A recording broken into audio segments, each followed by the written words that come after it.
আসসালামু আলাইকুম সবাই কেমন আছেন? আজকে আমি আপনাদের তৈরি করে দেখাবো পাটিসাপটা তৈরি করার জন্য সবথেকে মজাদার রেসিপি খেরশা রেসিপি।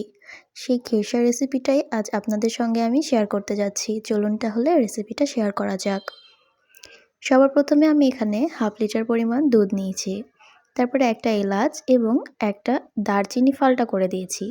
তারপরে এখানে 1 কাপ পোলাও চাউল নিয়েছি, এটাকে খুব ভালোভাবে ভিজিয়ে রেখেছিলাম ধুয়ে। তারপরে আমি এখানে দুধটাকে একটু ঘন করে এটা ব্লেন্ডারে ব্লেন্ড করে আমি কিন্তু এভাবে একদম পানি ব্যবহার করি নাই, এমনিতে ব্লেন্ড করে নিয়েছি।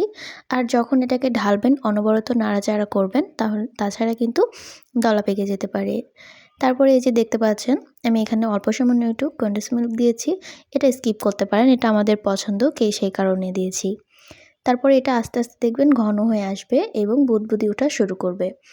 আর কখন আপনি বুঝতে পারবেন যে এটা পারফেক্ট খেসা রেসিপি তৈরি হয়ে গেছে, তখন মানে বুঝবেন সেটা হচ্ছে গায়ে গায়ে লেগে গেছে তখন।